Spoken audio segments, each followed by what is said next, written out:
Atos do Espírito Santo. Finalmente concluímos a nossa jornada pelo livro de Atos dos Apóstolos. Se você quiser uma Bíblia, pode pedir ali para Yuri. Nós estamos em busca, não apenas do conhecimento de quais foram os atos do Espírito Santo revelados no livro de Atos, mas da aplicação prática deles em nossa vida. Porque senão é só conhecimento para encher a cabeça que não resolve nada. Precisamos buscar em Deus a capacidade de aplicar de forma prática o poder de Deus em nossas vidas. E aí eu lhe pergunto, a primeira pergunta já chega bem rápido, de que forma você tem aplicado o poder de Deus, os atos do Espírito Santo em sua vida? Pense um pouco no assunto. Como é que Deus tem usado você? Nós acabamos de cantar aqui, né? Um farol na escuridão, a flecha que alcança o alvo. Deus tem te usado como? Para te ajudar a responder essa pergunta, relembrando aqui a mensagem do domingo passado, nós vimos que Paulo de Tarso, ele foi inspirado por Deus a voltar para Jerusalém e de Jerusalém seguir para Roma. Muitas pessoas avisaram que ele iria sofrer nesse caminho, mas ele tinha convicção de que a vontade de Deus é que ele seguiria para Roma. E nós vimos, como eu disse no domingo passado, que ele passou por desafios tremendos, várias circunstâncias muito negativas. Quando ele chegou em Jerusalém, tentaram linchá-lo no pátio do templo. Foi salvo pelos romanos, mas foi preso. Uma vez preso, fizeram complôs para assassiná-lo. Como levaram ele para outra cidade, os seus captores, né? Sabendo que ele era um cidadão romano, tiraram ele de Jerusalém, levaram ele para uma outra cidade, e nessa cidade ele ficou preso 2 anos. Até que, finalmente, apelou para César, foi colocado num navio, e o navio enfrentou uma tempestade terrível, como vimos. Salvo da tempestade numa ilha no meio do nada, não é que pula uma víbora de um graveto e agarra na mão dele? Mas ele estava tranquilo em cada uma dessas situações. Por quê? Porque ele era indiferente à própria vida? Porque ele se achava um super-homem? Não, porque ele tinha plena confiança de que o Deus que havia prometido a ele que ele iria para Roma, iria levá-lo para Roma. Então, não importavam as circunstâncias, ele mantinha a sua fé, a sua convicção. Mas como conhecer o plano de Deus? Então, se sabemos o plano de Deus, se conhecemos o plano de Deus, se conhecemos as promessas de Deus, nós temos no que nos agarrar quando a tempestade vem, quando a víbora se agarra na nossa mão, quando a gente é preso. Nós temos no que nos agarrar, então a gente precisa buscar conhecer o plano de Deus para a nossa vida. Porque nós cremos, aqui nessa igreja, que o Espírito Santo continua atuando nos dias de hoje. Nós não cremos que o Espírito Santo só atuou nos tempos dos apóstolos e que a ação do Espírito cessou. Nós não cremos nisso. Nós cremos na ação do Espírito Santo, dentro de determinados parâmetros, mas cremos nisso.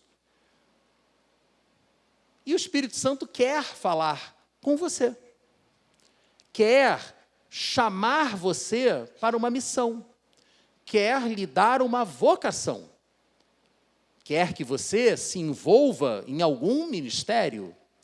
Deus quer que você seja um instrumento da vontade dele na vida de outras pessoas.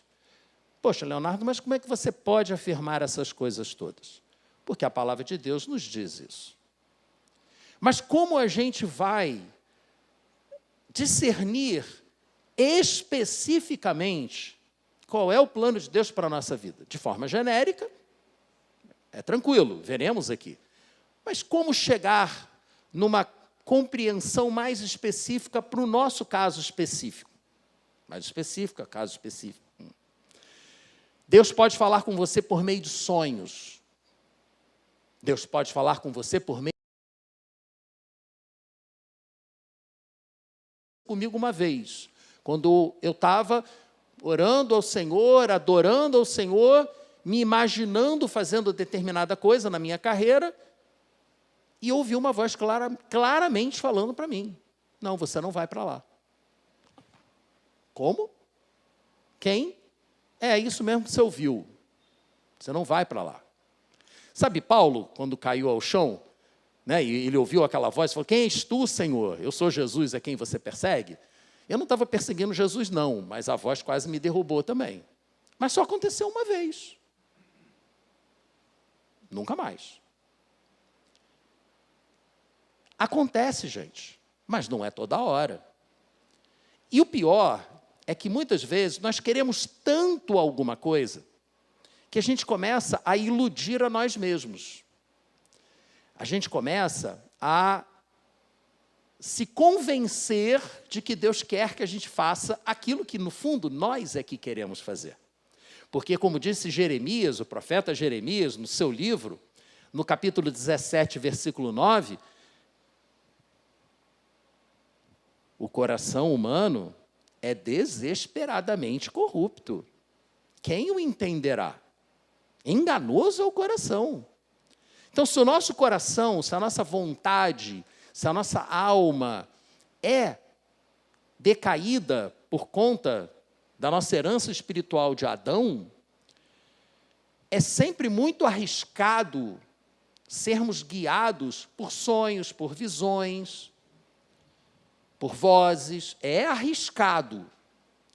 E é por isso que a gente tem que ir à palavra de Deus para buscar a compreensão daquilo que Deus está querendo falar conosco. Porque Deus, ele não se contradiz. Se ele afirmou alguma coisa na sua palavra, ele não vai afirmar para você algo que contradiga o que a palavra dele está dizendo, que confronte a própria palavra dele. Não vai fazer isso. E é a palavra de Deus, segundo Paulo, que tem poder para dividir o que é humano, nossa alma, do que é do Senhor, o Espírito que Ele nos concede. Então, em Efésios 2:10, Paulo disse: porque somos criação de Deus, realizada em Cristo Jesus. Para quê? Qual o propósito? Para fazermos boas obras. Quais? As que Deus preparou de antemão para que nós as praticássemos. Essa é a orientação da palavra. Ela é clara, ela é objetiva.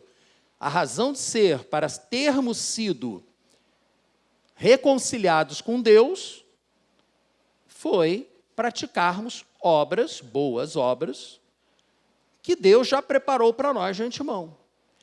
Lembrem-se que nós não somos salvos pela prática das boas obras. O que nos reconcilia com Deus é a fé no sacrifício de Jesus Cristo por nós. Se cremos nisso, somos reconciliados com Deus. Mas uma vez reconciliados, não é para a gente viver o resto da vida como se nada tivesse acontecido. É para buscarmos a direção de Deus para fazer essas boas obras. Mas como discernir o que vem do coração humano do que vem de Deus? Aí eu recorro ao autor da carta aos Hebreus. Alguns dizem que foi Paulo, mas não há certeza nisso. Provavelmente não. Pois Hebreus capítulo 4, versículo 12. Pois a palavra de Deus é viva e eficaz, e mais afiada que qualquer espada de 2 gumes. A palavra de Deus, ela é afiada. Ela penetra ao ponto de dividir alma e espírito, o que é humano do que é espiritual, juntas e medulas, e julga os pensamentos e intenções do coração. Então, é pela palavra que nós conseguiremos discernir o que realmente é do Senhor, é uma inspiração de Deus, e o que está vindo da nossa própria carne, da nossa própria natureza humana.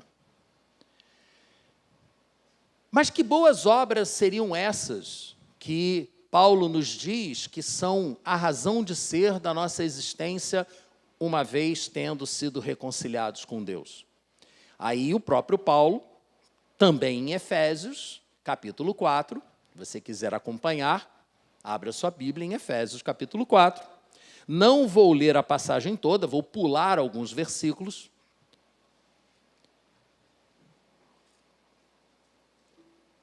Mas lemos assim: como prisioneiro no Senhor, rogo-lhes que vivam de maneira digna da vocação que receberam.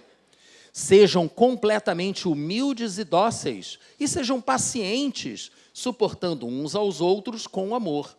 Façam todo o esforço para conservar a unidade do Espírito pelo vínculo da paz. Há um só corpo e um só Espírito, assim como a esperança para a qual vocês foram chamados é uma só. Há um só Senhor, uma só fé, um só batismo, um só Deus e Pai de todos, que é sobre todos, por meio de todos e em todos. E a cada um de nós foi concedida a graça conforme a medida repartida por Cristo. E aí, pulo para o 11. Ele designou alguns para apóstolos, outros para profetas, outros para evangelistas e outros para pastores e mestres, com o fim de preparar os santos para a obra do ministério, para que o corpo de Cristo seja edificado, até que todos alcancemos a unidade da fé e do conhecimento do Filho de Deus e cheguemos à maturidade espiritual, obviamente, atingindo a medida da plenitude de Cristo. E para que isso? O propósito, diz Paulo, versículo 14, é que não sejamos mais como crianças, levados de um lado para o outro pelas ondas, nem jogados para cá e para lá por todo vento de doutrina e pela astúcia e esperteza de homens que induzem ao erro. Antes, ao invés disso, seguindo a verdade em amor, cresçamos em tudo naquele que é a cabeça, Cristo. Dele, de Cristo, todo o corpo, ajustado e unido pelo auxílio de todas as juntas, cresce e edifica-se a si mesmo em amor, na medida em que cada parte realiza a sua função.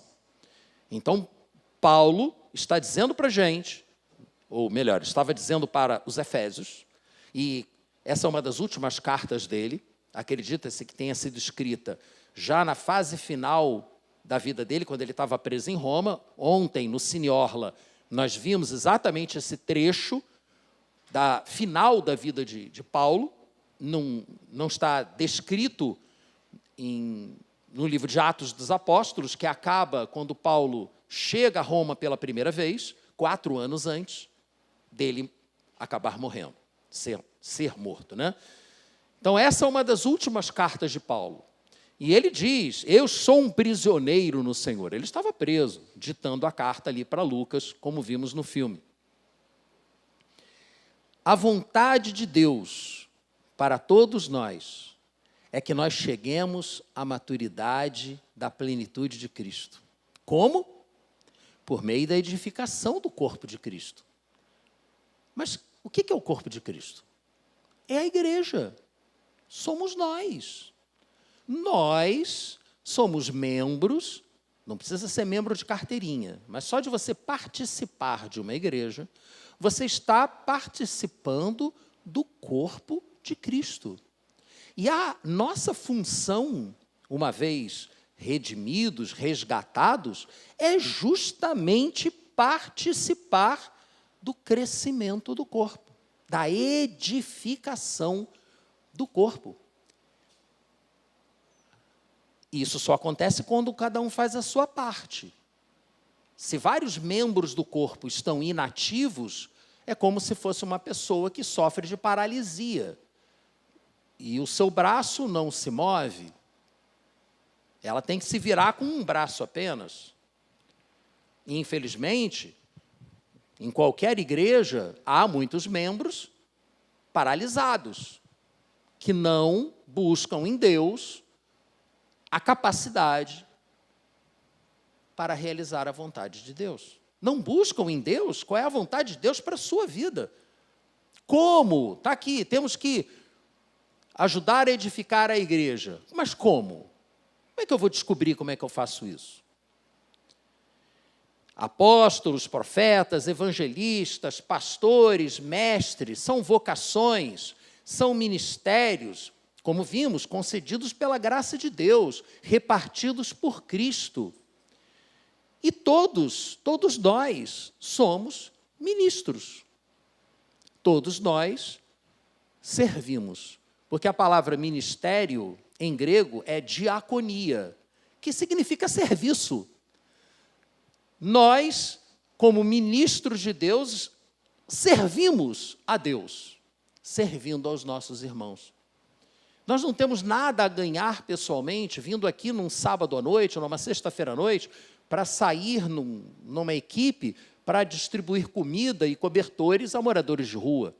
A gente não está fazendo isso por nós. Nós estamos fazendo isso para Deus, para que dessa forma aquelas pessoas possam, de alguma forma, ser impactadas pelo amor de Deus demonstrado pela sua atitude. É para isso que a gente ainda está aqui, para servir ao Senhor, servindo no corpo de Cristo, que é a igreja local. Como você se sente sabendo que você é um ministro do Evangelho? Não, peraí, eu não fiz seminário. Mas e quem disse que você precisa ter seminário para servir? Não, todos nós somos chamados para servir. Cada um de uma forma diferente. A palavra diaconia, ela foi utilizada, nós vimos isso lá no início dessa série sobre o livro de Atos, em Atos capítulo 6. Quando houve uma discussão na primeira comunidade cristã e as viúvas de fala grega começaram a reclamar que não estavam recebendo, estavam sendo preteridas na distribuição de alimento em benefício das viúvas de fala hebraica. E aí os apóstolos tiveram que interceder e declararam que aquela comunidade deveria escolher 7 homens cheios do Espírito Santo e de sabedoria para organizarem a distribuição dos alimentos. E aí, Pedro, que era o líder na época, diz: não convém a nós, que somos chamados para o serviço da palavra, a diaconia da palavra, o ministério da palavra, não convém a nós adotarmos, realizarmos a diaconia das mesas, o serviço das mesas, o ministério das mesas. Mas os dois são serviços, tanto as mesas quanto a palavra, tanto a recepção, quanto o cafezinho, quanto a adoração, quanto a equipe de som, quanto a quem prega, quanto a quem ensina. Cada um está realizando um serviço, um ministério. Cada um que serve na igreja é um ministro, ainda que não tenha título para isso. Apóstolos, profetas, evangelistas, pastores, mestres. Talvez você esteja se questionando, mas será que isso tem a ver comigo? Será que essa fala de Paulo é para mim? E eu afirmo para você que sim. Sim, eu tenho muita convicção, porque eu leio o texto, e Paulo é um cara que explica muito bem as coisas, e para mim está muito claro. Afinal de contas, ele não disse que Deus é Pai de todos e que atua por meio de todos, em todos. Você faz desse teoria dos conjuntos, do conjunto todos, você faz parte? Alguém aqui não faz parte do conjunto todos? Ninguém, né? Todos fazem parte do conjunto todos. Então é para você também. Vale para você tanto quanto vale para mim. Mas é a graça de Deus que nos capacita a realizar essas boas obras que já estão previstas para cada um de nós. E, portanto, já que todos somos ministros, não há duas categorias de crentes, de cristãos, de seguidores de Jesus, dê o nome que você quiser. Não existe. Há os sacerdotes e os leigos. Há o clero e aqueles que apenas assistem. Não, todos edificam por meio do serviço, edificam aos outros e são edificados pelo serviço dos outros. O problema é que, muitas vezes, algumas pessoas, elas preferem apenas ser edificadas. E elas não se envolvem. Vêm, participam, têm um momento agradável, participam do lanchinho. Você sabia que a nossa igreja é chamada por algumas pessoas de a igreja do biscoito? Não é toda igreja que tem biscoito, não, viu? Não, e a gente tem biscoito durante a semana. Quem vem aqui fazer serviço, alguma coisa assim, evento, tem biscoito lá. A gente não tranca os biscoitos durante a semana. A gente não faz isso. É muito legal vir e ser servido. Mas para que alguém seja servido, um outro alguém tem que estar disponível para servir. Quem é que saberia me dizer aí qual é o nome do ser vivo que vive da energia do outro? Parasita. Parasita. Existem parasitas no reino animal e no reino vegetal. Né? A tal da erva de passarinho é um parasita, que ela vai asfixiando a árvore à medida em que vai sugando a seiva da árvore. É uma praga. Ah, mas ser humano não é assim. Como não? Paulo, numa das suas cartas, avisa que aquelas pessoas que estavam se encostando nas outras não deveriam participar da distribuição diária de alimento. Quem não trabalha, não coma, disse Paulo. Nossa, mas que crueldade, vai deixar a pessoa passar fome? Não é qualquer pessoa, não é uma pessoa que está necessitando, é uma pessoa que está se encostando. Então, gente, a palavra de Deus, ela é muito clara. Cada um de nós tem uma missão, cada um de nós tem uma vocação, cada um de nós deve exercer um ministério. E Pedro, para não ficar só no Paulo, na primeira carta dele, capítulo 2, versículo 9, ele disse, nós aqui, somos geração eleita, sacerdócio real. Todos somos sacerdotes, intermediários entre Deus e o homem, nação santa, povo exclusivo de Deus. Para quê? Para sermos melhores do que os outros? Claro que não. Para anunciar as grandezas daquele que o chamou das trevas para a sua maravilhosa luz. Você foi chamado das trevas para a luz de Deus. Mas isso não é um fim em si mesmo, não acaba aí, só começa. É o começo. Quando somos regenerados, é o começo da nossa caminhada como membros do corpo de Cristo. Somos enxertados. Jesus usava uma série de metáforas. Uma que ele usava era o enxerto.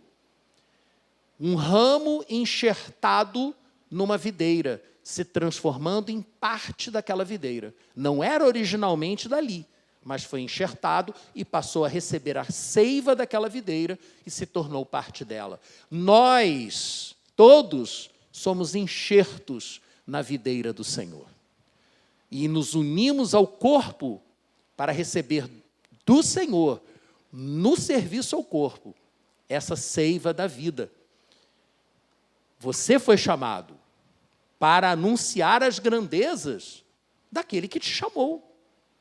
Você foi chamado para participar da edificação do corpo de Cristo, edificando e sendo edificado, até chegar à maturidade, como acabamos de ler, e atingir a medida da plenitude de Cristo, que é o cabeça desse corpo, ou a cabeça. Essa afirmação se aplica a você.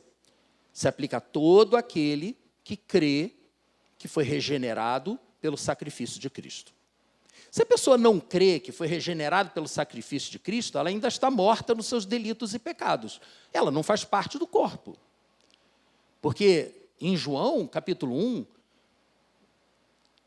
Jesus coloca que, no caso, é João que está falando, mas ungido pelo Espírito Santo, que ele, a palavra, veio para os que eram seus, mas os seus não o receberam. Então, a todos aqueles que o receberem, será dado serem acrescentados à família de Deus, serem adotados na família de Deus.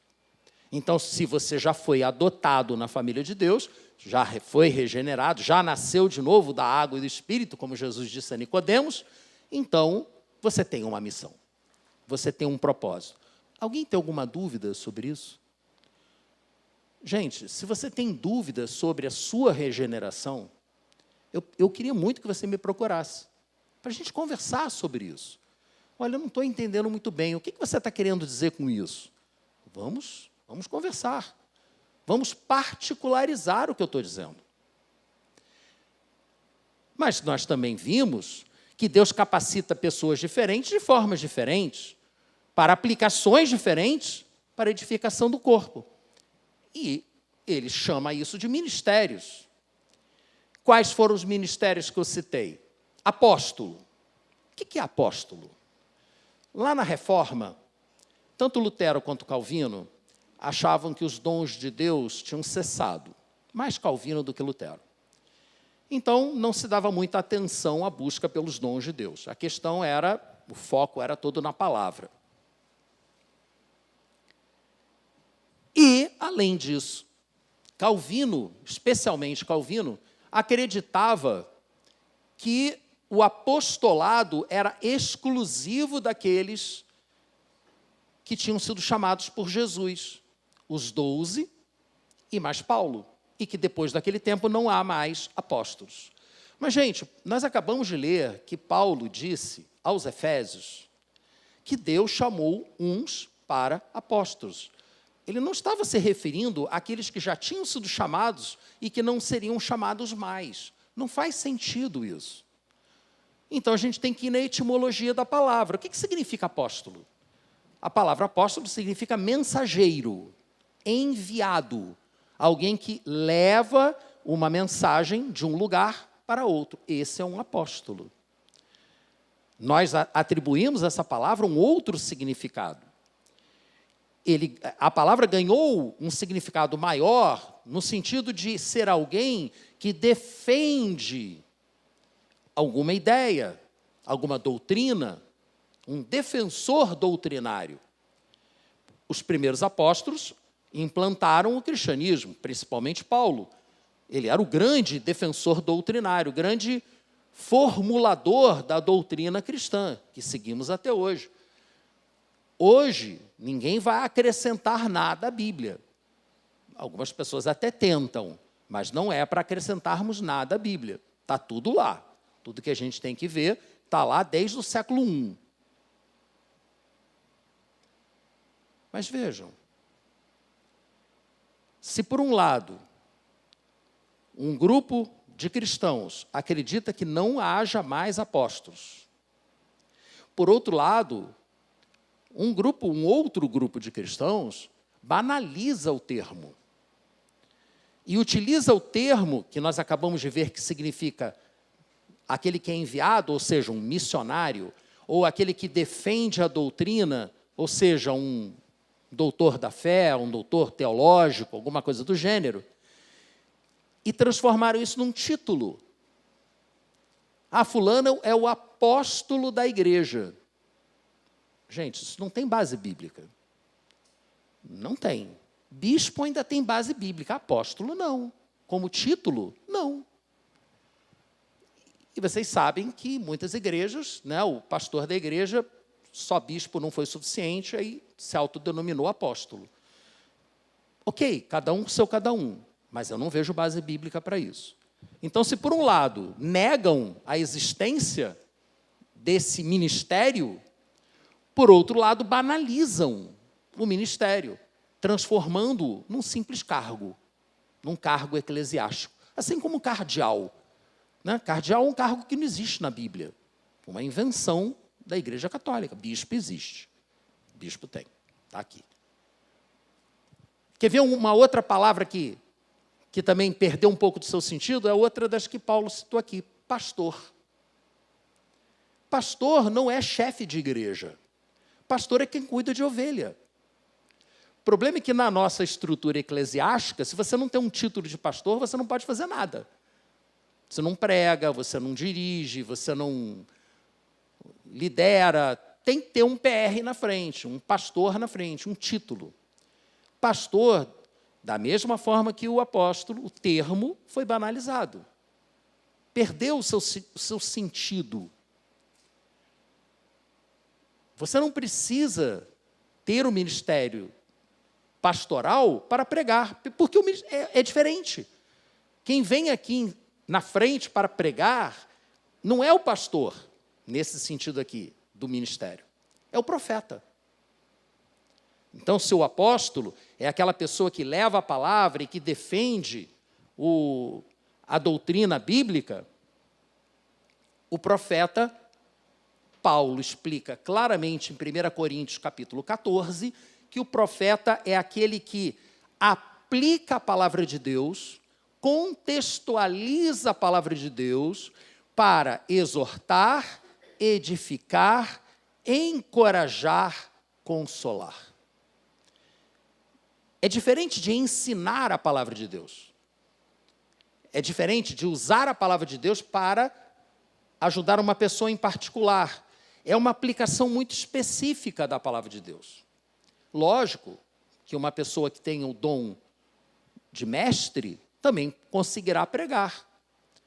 Lógico. Mas não pode perder de vista. E esse é um desafio para mim, porque eu fui professor muitos anos. É um desafio. Aqui eu não sou professor. Aqui eu sou profeta. Porque eu estou significando, trazendo significado para o texto bíblico para que ele faça sentido na sua vida. Não estou ensinando o texto bíblico. Tem momento para isso. Tem aula, que a gente chama de EBD, né? Escola Bíblica Dominical, em que você vai lá para estudar a Bíblia. Obviamente, ao estudar a Bíblia, você aprenderá como aplicá-la à sua vida. Mas não é para isso que a gente está aqui. Então, profeta, não vamos confundir o profeta ministério, o ministério profético com palavra de conhecimento, que é um dom. Veremos isso depois. E Dostoiévski, grande escritor Dostoiévski, consta que ele disse que profeta é aquele que conforta os incomodados e aquele que incomoda os conformados. Está muito calma a tua vida, um profeta vai chegar e vai te incomodar para te tirar da sua paralisia. A sua vida está muito ruim, o profeta vai chegar junto para consolar você no meio da sua tribulação. Esse é o profeta. E, finalmente, temos o evangelista, que é uma pessoa que é dotada por Deus de uma capacidade excepcional na pregação do evangelho. Então é só o evangelista que tem que pregar o evangelho? Não, Jesus disse claramente que todos nós devemos testemunhar do que Deus fez em nossas vidas. Só que algumas pessoas fazem isso de uma forma muito mais eficaz. Reúnem multidões, né? Nós temos vários exemplos aí de grandes pregadores, Billy Graham, o seu filho, Franklin Graham, etc. Pessoas que juntavam milhares de pessoas e pregavam, e as pessoas se convertiam em grande número. É um dom especial. Mas isso não tira de cada um de nós a responsabilidade de, dentro do nosso círculo de relacionamentos, levá-la à palavra de Deus. E pastores e mestres são aqueles que ensinam, aqueles que cuidam, aqueles que caminham junto. E o exercício desses ministérios é fundamental para a sobrevivência e edificação da igreja. E não são exclusividade de pessoas profissionalmente treinadas para isso. É lógico que todos temos que ser treinados para o exercício dos ministérios. Essa é a função da igreja. Treinar cada pessoa na utilização dos seus dons e talentos. E Deus pode capacitar você a realizar a obra que Ele já preparou de antemão para a sua vida. Essa é a aplicação prática dos atos dos apóstolos, dos atos do Espírito Santo, do poder de Deus. A edificação do corpo de Cristo.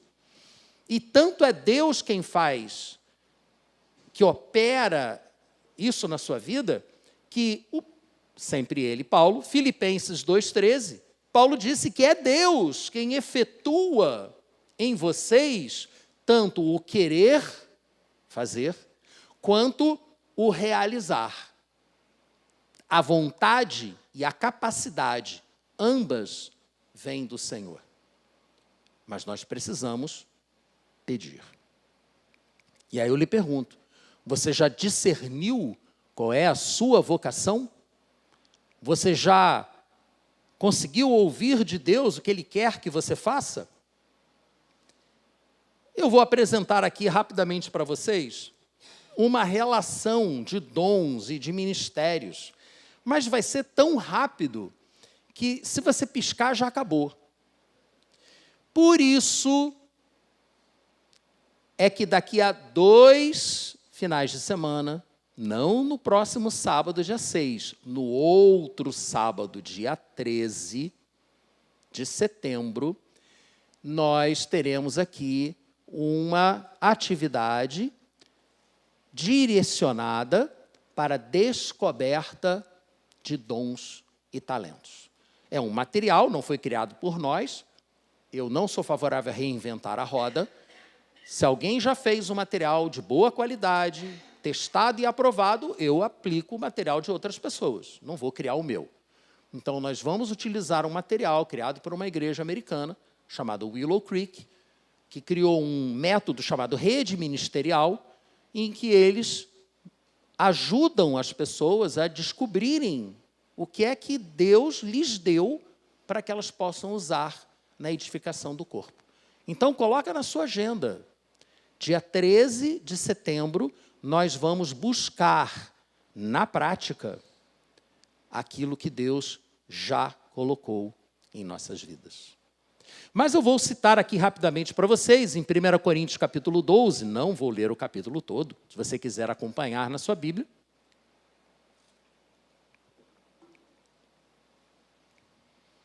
Irmãos, quanto aos dons espirituais, não quero que vocês sejam ignorantes. E aí eu pulo para o 4. Há diferentes tipos de dons, carismata, em grego. Daí algumas igrejas se autodenominarem carismáticas, porque são igrejas que buscam a manifestação dos dons de Deus. Mas o Espírito é o mesmo. Há diferentes tipos de ministérios, diaconia. Já comentei aqui o significado dessa palavra. Mas o Senhor é o mesmo. Há diferentes formas de atuação, energêmata, ou seja, energia, poder, capacidade. Mas é o mesmo Deus quem efetua tudo em todos. A cada um, porém, é dada a manifestação do Espírito visando o bem comum. Pelo Espírito, a um é dada a palavra de sabedoria. Lá no dia 13, a gente vai entrar em detalhes sobre cada um desses aqui, tá, gente? A outro, pelo mesmo Espírito, a palavra de conhecimento. A outro, fé, pelo mesmo Espírito. E a outro, dons de curar, pelo único Espírito. A outro, poder para operar milagres. A outro, profecia. A outro, discernimento de espíritos. E a outro, variedade de línguas. E ainda, a outro, interpretação de línguas. Todas essas coisas, porém, são realizadas pelo mesmo e único Espírito, e Ele as distribui individualmente a cada um como Ele quer. Ora, versículo 12, assim como o corpo é uma unidade, embora tenha muitos membros, e todos os membros, mesmo sendo muitos, formam um só corpo, assim também com respeito a Cristo. Pois em um só corpo, nós, a igreja, todos nós fomos batizados em um único Espírito, quer judeus, quer gregos, quer escravos, quer livres, homens, mulheres. E a todos nós foi dado beber de um único Espírito. O corpo não é feito de um só membro, mas de muitos. Se o pé disser, porque não sou mão, não pertence ao corpo, nem por isso deixa de fazer parte do corpo. Se o ouvido disser, porque não sou olho, não pertence ao corpo, nem por isso deixa de fazer parte do corpo. Pulo para o 17 aqui. Se todo o corpo fosse olho, onde estaria a audição? Se todo o corpo fosse ouvido, onde estaria o olfato? De fato, Deus dispôs cada um dos membros no corpo segundo a sua vontade. Se todos fôssemos um só membro, onde estaria o corpo? Assim, há muitos membros, mas um só corpo. O olho não pode dizer à mão, não preciso de você, nem a cabeça pode dizer aos pés, não preciso de vocês. Quando um membro sofre, todos os outros sofrem com ele. Alguém já deu uma topada com o dedinho numa quina? Cara, tem uma quina, a minha cama é uma cama box. Então, ela tem uma quina que é assassina. Toda hora eu acerto o meu dedinho ali. E dói, não dói? Dói. Para que serve o dedinho? Só para achar uma quina. E você se lembrar que você está vivo. Porque se está doendo é porque você está vivo. Não é verdade? Se um membro sofre, todos os outros sofrem com eles. A gente chega a dar dor de cabeça, de tanta dor às vezes.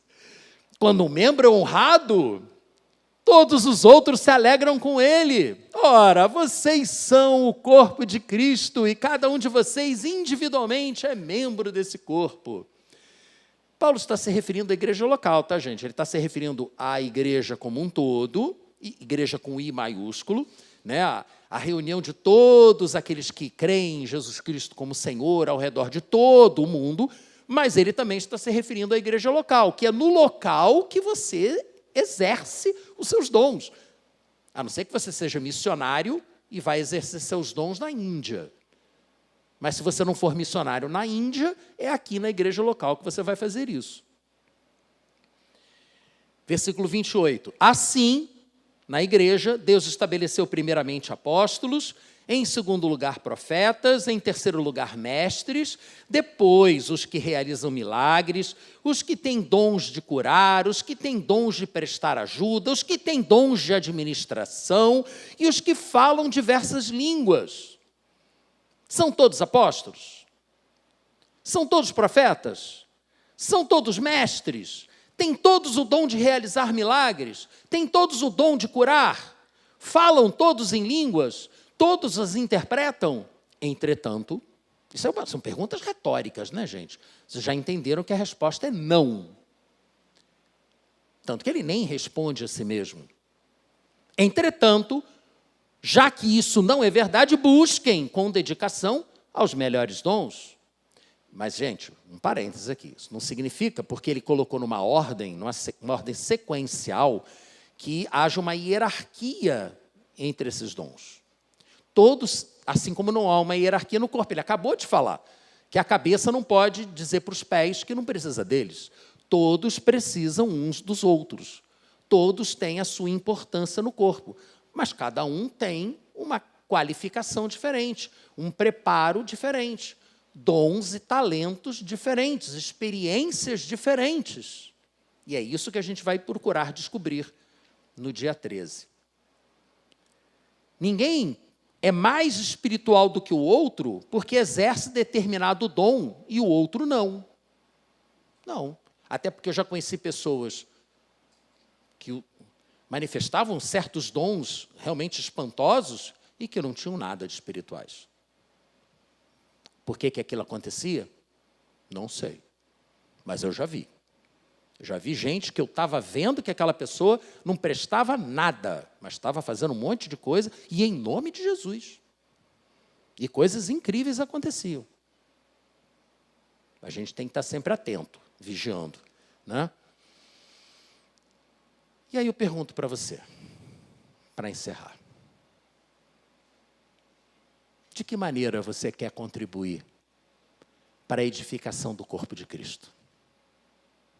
Veja que eu não perguntei se você quer. Eu perguntei de que maneira você quer. Porque todos temos que contribuir. E não faltam oportunidades para você contribuir para o crescimento deste corpo. Este corpo aqui só crescerá na medida em que cada membro desempenhar o seu dom, o seu talento. Para que a celebração aconteça, tem várias coisas acontecendo. Tem uma placa de vidro ali, ali atrás, um mural, com vários quadrinhos, com todas as tarefas e funções que têm que ser preenchidas para que a celebração aconteça. Eu não tenho como fazer tudo sozinho. Se alguém deixa de fazer a sua parte, uma outra pessoa vai ficar sobrecarregada. E o que a gente quer é distribuir de forma tranquila entre todos tudo o que deve ser feito. Se você, ao terminar aqui, for dar uma olhada no quadro que tem ali no corredor, você verá uma série de funções, de tarefas a serem realizadas.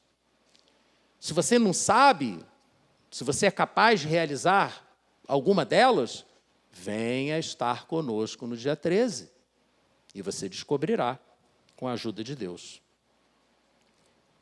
E eu volto a dizer, essa é a aplicação prática dos atos do Espírito Santo em nossas vidas. Porque assim, como diz o texto que está ali em Atos 1:8, assim nós efetivamente seremos suas testemunhas. Em Jerusalém, na Judéia, em Samaria e até nos confins da terra.